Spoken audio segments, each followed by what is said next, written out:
항상 새로운 모험을 꿈꾸는 밀짚모자 일당. 그중 요리사 상디는 어떤 능력을 가지고 있을까요? 그리고 그는 어떤 과거를 가지고 있을까요? 주인함의 원피스 이야기 특별편 밀짚모자 일당 요리사 상디 편 지금 바로 시작합니다.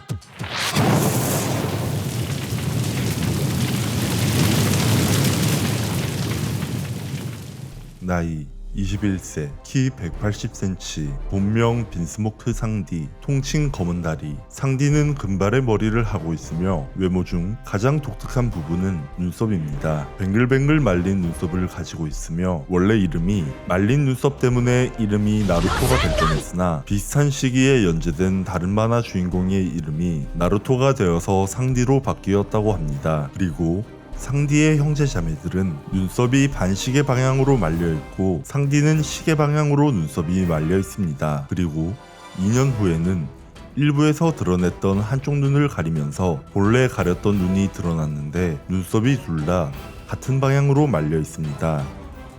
1부에서는 보통 늘 검은색 옷을 입고 다녔습니다. 2부에 들어가면서 다양한 옷을 입기도 했지만 그의 시그니처인 검은다리 때문인지 물론 다른 바지를 입기도 했으나 바지는 대부분 검은색을 하고 있습니다. 그리고 그의 디자인 모델은 저수지의 개들에 나온 미스터 핑크 역의 스티브 부셈이라고 합니다. 상디는 늘 입에 담배를 물고 있는 모습을 보여주는데 어렸을 때부터 어른스럽게 보이겠다는 이유로 무리해서 담배를 피우다 결국 꼴초가 되었다고 합니다. 그리고 초파가 상디에게서 느껴지는 향기는 담배와 해산물 냄새라고 합니다. 그리고 한국판에서 담배는 사탕이나 모자이크 처리가 되었습니다.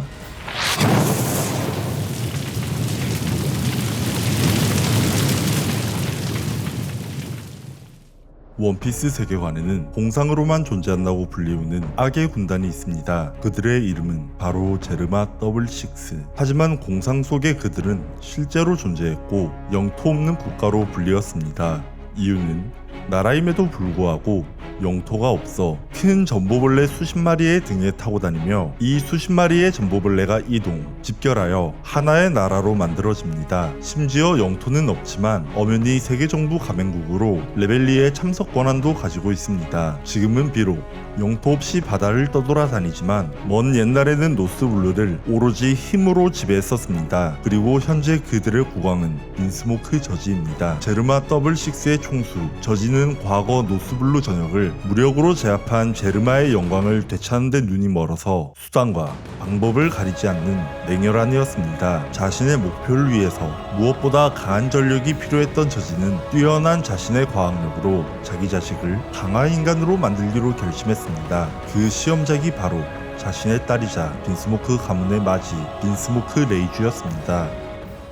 결과에 만족한 저지는 아예 태어나지도 않은 아들들을 전사에게 불필요한 감정이나 마음이 조금도 없는 인간병기로 만드는 계획에 착수하지만 자신의 아내 소라의 저항에 봉착했습니다. 소라는 곧 세상에 태어날 이치디, 니디, 상디, 욘디 네 쌍둥이를 자신의 아들들을 감정도 없는 단순한 병기로 만드는데 격렬하게 반대했습니다. 하지만 저지는 전쟁에서 이겨준다면 괴물이라도 상관없다고 하며 아내의 반대를 무릅쓰고 개조를 강행했습니다. 그러자 도저히 자식들을 양심과 인간성이 없는 괴물이 되도록 가만히 놔둘 수 없었던 소라는 테네에서 조작된 혈통인자의 영향을 끼칠 만큼 치명적인 극약을 삼켰습니다. 그러나 그런 보람도 없이 이치디, 니디, 욘디 3명은 모두 저지의 바람대로 도저히 인간이라고 생각할 수 없는 냉혈한 강하인간으로 태어났습니다. 하지만 상디만은 선량한 마음씨를 가진 평범한 인간으로 태어났습니다. 처음에는 난폭하게 날뛰는 형제들과 달리 얌전한 상디를 보고 저지나 제르마의 과학자들은 의아하게 여겼으나 성장하면 달라질 수 있다는 생각에 우선 다른 형제들과 함께 훈련을 받도록 했습니다. 하지만 외골격이 발현하고 신체 능력이 이미 성인 남성에 필적하는 형제들과 달리 평범한 아이에 불과한 상디는 당연하게도 모든 테스트에서 낙제점을 받았습니다. 이런 나약한 모습을 지켜본 상디의 형제들은 자신들을 따라오지 못하는 상디가 피를 나눈 형제가 아니라 가문의 수치로 생각하고 집요하게 괴롭히기 시작했습니다.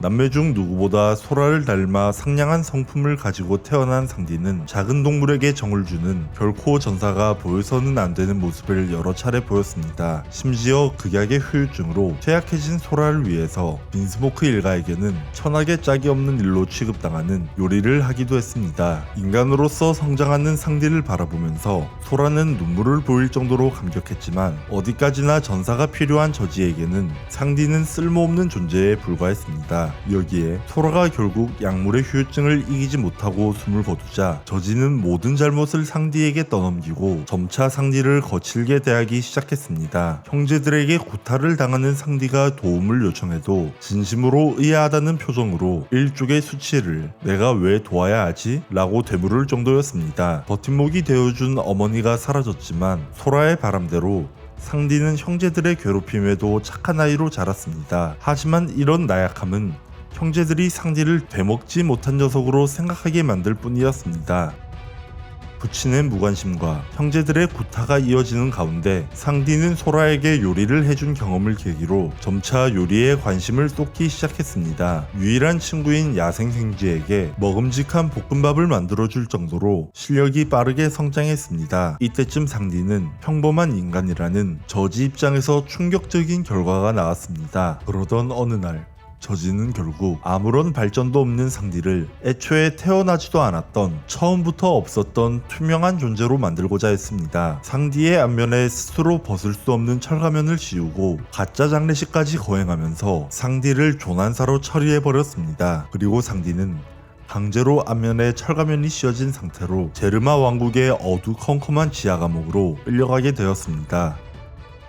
6개월 동안 간수를 제외하고 어느 누구와도 대화도 금지당한 채 홀로 지내다가 자신을 감금해버린 몰인정한 아버지와 내 형제들에 대한 반감과 혐오도 갈수록 커져갔습니다. 그리고 상디는 점차 빈스모크 가문을 벗어나고 요리사가 되고 싶다고 생각하게 되었습니다. 목표가 생긴 상디는 감시역을 맡은 부하에게 요리책과 필요한 요리 재료와 도구를 가져다 줄 것을 부탁했습니다. 책을 읽던 중 상디는 전설의 바다 올블루의 전설을 그려낸 이야기를 읽게 되고 세상의 모든 해산물이 서식하고 있다는 전설적인 바다에 흥미와 호기심을 품게 되고 이때부터 올블루에 대한 꿈을 키워가기 시작했습니다. 어둡고 컴컴한 감옥 속에서 순수한 꿈과 소망을 키워가던 중 지하실에 있는 상디를 HD, 미디, 윤디가 결국 발견해버렸고 감옥의 열쇠를 가져와 감옥문을 열고는 이미 6개월간 감옥에 갇혀 지내서 몸이 더없이 약해져 있던 상디를 심심풀이 삼아 재미가 사라질 때까지 모질게 구타하고서는 자리를 떠버렸습니다. 같은 장소에 있던 레이주는 잠잠히 바라보던 중 그들이 자리를 뜬 틈을 타서 얼른 상디의 철가면을 정리해 주었습니다. 앞서 말씀드린 것처럼 레이주는 기술 완성을 위한 테스트였고 레이주의 케이스로 개조인간 실험 완성을 확신한 저지가 보다 완벽함을 추구하기 위해 차세대인 상디 형제들에게 감정 제거를 실행했기 때문에 레이주는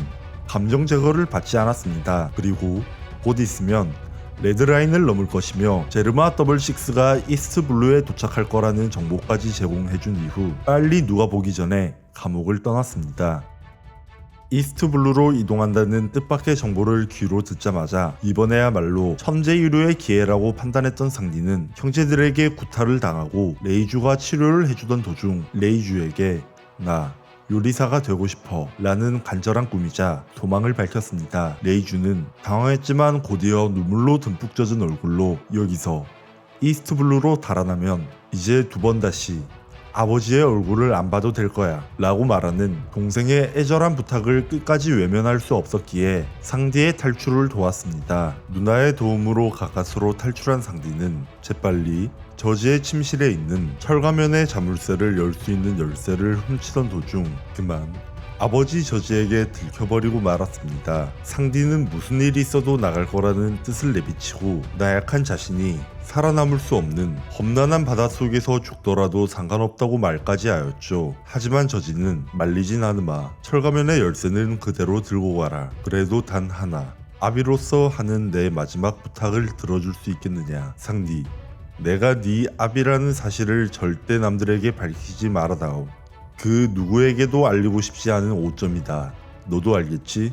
라고 싸늘하게 말을 했고, 그래도 아들이 떠난다고 하면 아버지가 자신을 붙잡지 않을까 기대했던 상디는 마지막 순간까지 자신을 그저 오점이라고 말하는 아버지의 말을 듣고 결국 비통한 울음을 쏟아내고 그 사이 제르마는 표적국 코지아에 도착했습니다. 상디는 레이주의 도움으로 철가면을 벗었으나 여전히 충격에서 벗어나지 못하고 우는 상디를 다그치면서 때마침 섬의 해안가에 정착해 있던 와인 한 병을 뱃머리로 장식한 여객선인 오비트홀을 손가락으로 가리키며 얼른 저 여객선으로 탈출하라고 말했습니다. 그리고 누나로서 마지막으로 동생을 생각하며 눈물을 흘리며 다시는 돌아오면 안 돼. 바다는 넓어. 언젠가 반드시 착한 사람들과 만날 수 있을 거야. 라고 앞으로 있을 상디의 행복과 안전을 간절히 기원하는 말을 해주고 두 번 다시 동생을 만날 수 없을 거라는 각오로 상디를 배웅해 주었습니다. 상디는 누나와의 슬픈 이별을 하고 눈물을 쏟으며 온 힘을 다해 오비트호에 간신히 도착하게 되고 오비트호의 요리사들의 영입을 받으며 2년간 요리사 견습생으로 일하게 됩니다.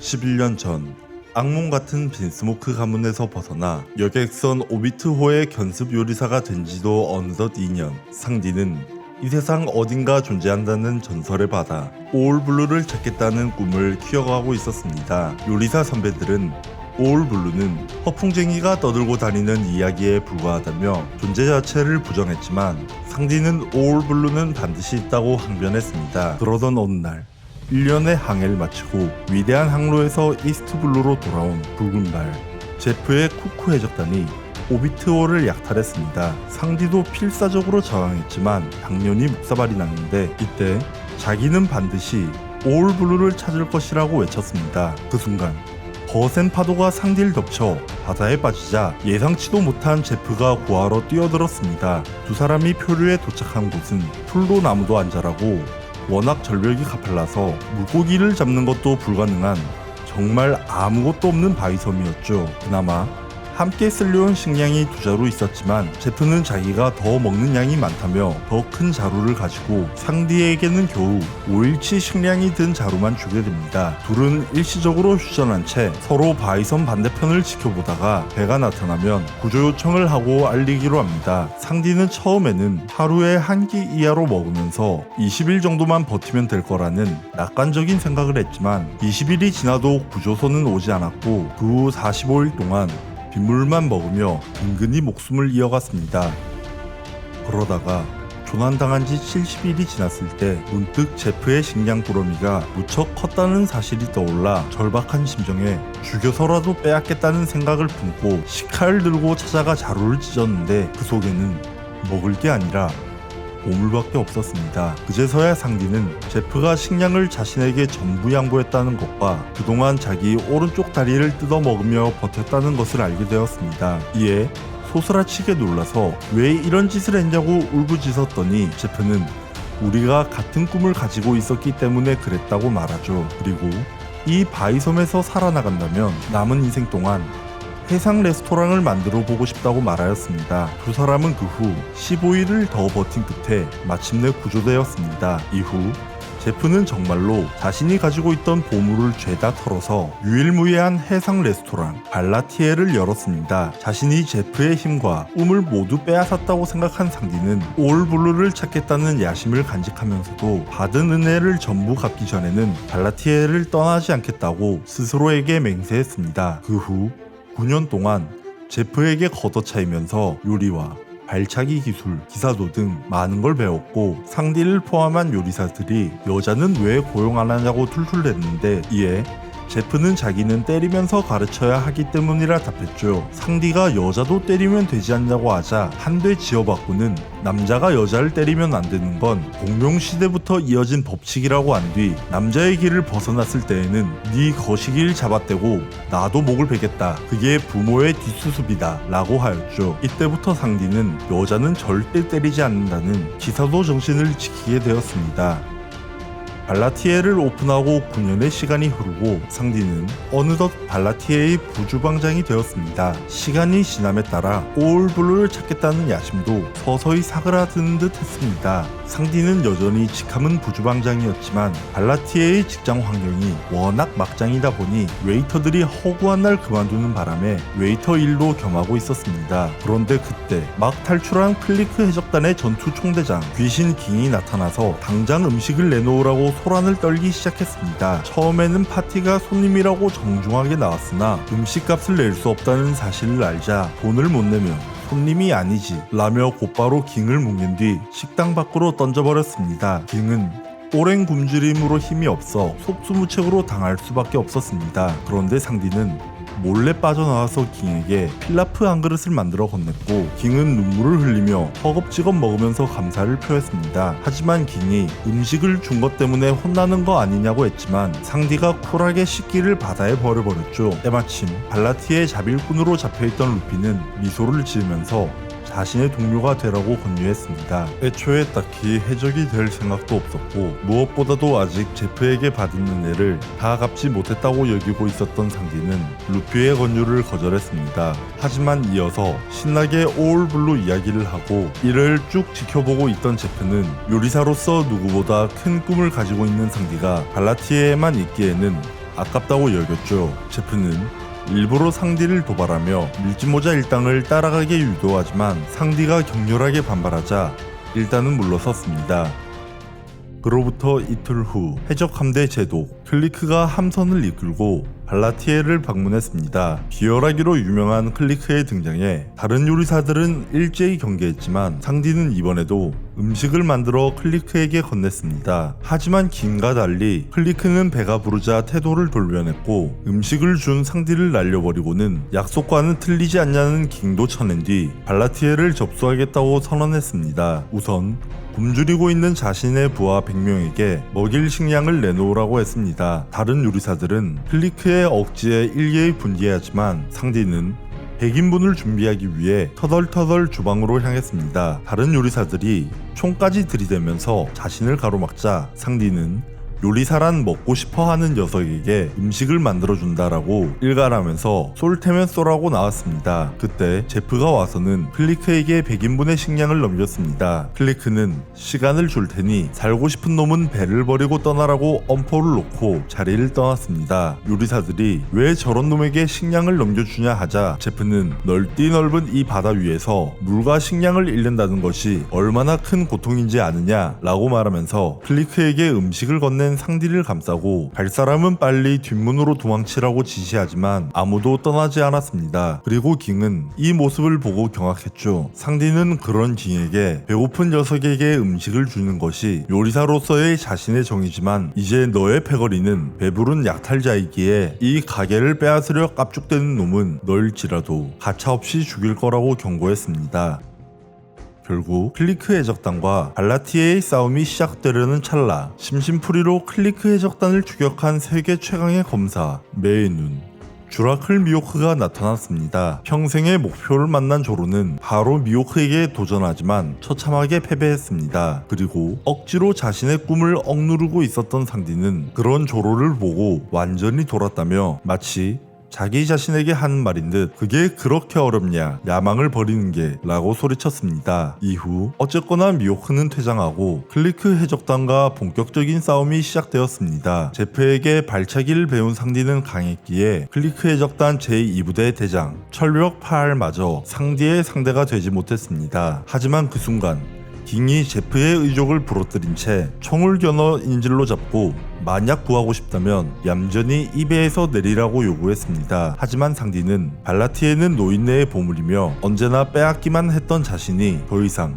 제프가 무엇을 포기하게 할 수 없다면서 차라리 자신을 죽이라고 말했습니다. 그래서 파알의 공격에도 아무런 저항도 하지 않았습니다. 목숨을 버릴 정도의 뭔가를 하지 않으면 도저히 제프의 은혜를 갚을 수 없었던 상디였죠. 상디가 정말로 죽어도 이 배를 포기하지 않을 거라는 걸 실감한 깅은 마지막 배려로 직접 은인을 처리하기 위해 손수 파알을 제압하고 상디에게 달려들었습니다. 이미 파알에게 엉망으로 당해서 상디는 한계에 봉착했습니다. 그리고 마지막 일격이 남은 상황에서 끝을 직감하고 표정을 찌푸렸지만 본래 상대가 아무리 살려달라고 애원해도 주저하지 않아 귀신이라 불리던 킹도 아무리 그래도 생명의 은인만큼은 죽일 수 없었습니다.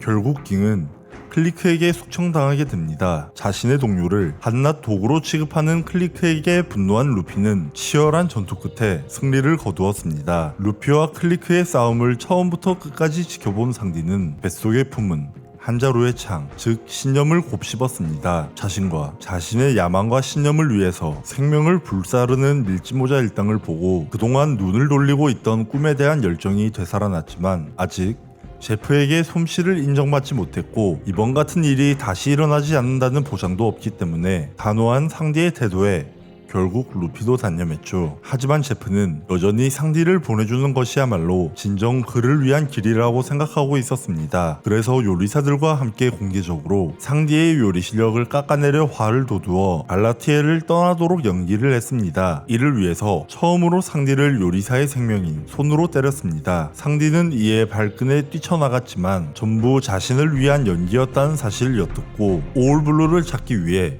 루피를 따라가 밀짚모자 일당의 요리사가 되기로 합니다. 상디는 미련을 남기지 않기 위해서 일부러 제프에게 독살스러운 말을 내뱉고 차분히 이별을 준비했습니다. 그런데 아쉬움을 억누르고 인사도 없이 떠나려는 순간 이봐 상디, 감기 조심해라 라는 제프의 한마디에 억지로 참았던 눈물을 폭포수처럼 터뜨리면서 오랫동안 빌어먹게 신세 많이 졌습니다. 이 은혜는 평생 잊지 않겠습니다 라고 감사 인사를 했습니다. 결국 제프도 참았던 눈물을 흘리고 동료 요리사들도 울면서 상디를 배웅했습니다. 그리고 상디는 재회를 기약하며 발라티엘을 떠나 밀짚모자 일당의 요리사로 자리매김하게 됩니다.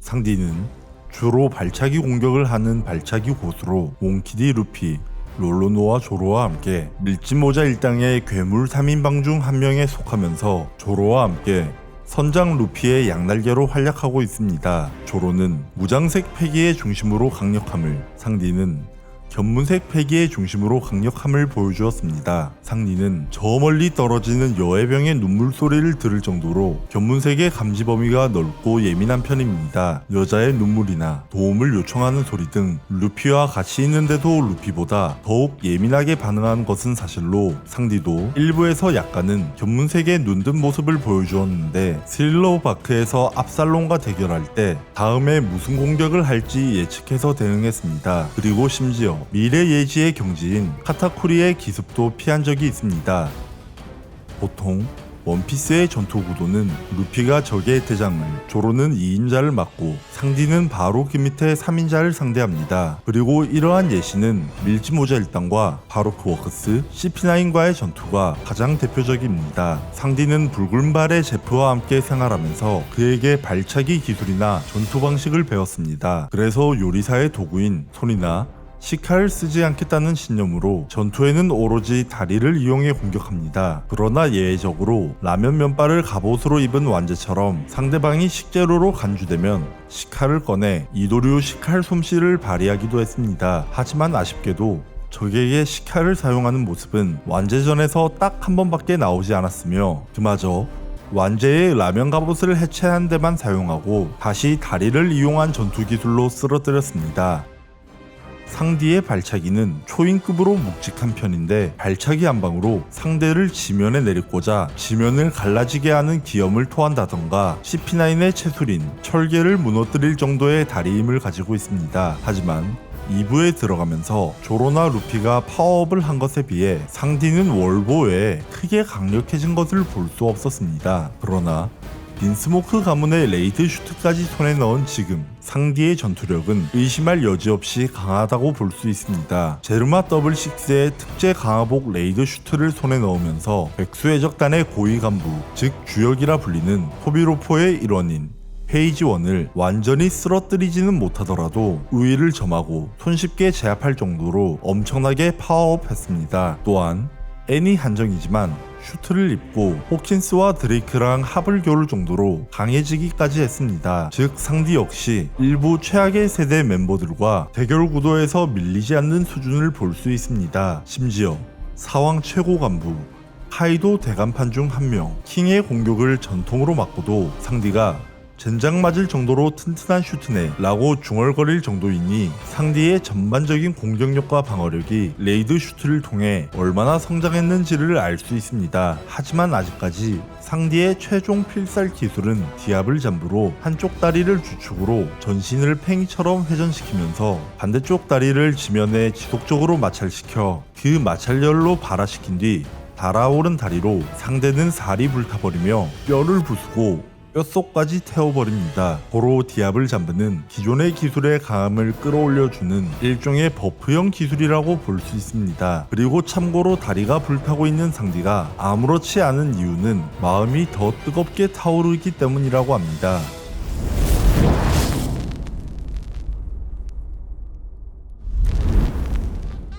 원피스 밀짚모자 일당의 요리사이자 전투원 상디 2부에 들어 조로에 비해 많이 떨어지는 느낌이 있는데요. 어떻게 더 새롭고 강력한 모습을 보여줄까요? 그리고 상디는 과연 오울블루를 찾을 수 있을까요? 긴 영상 시청 감사드리고 저는 한디 채널의 쥐남이었습니다. 감사합니다.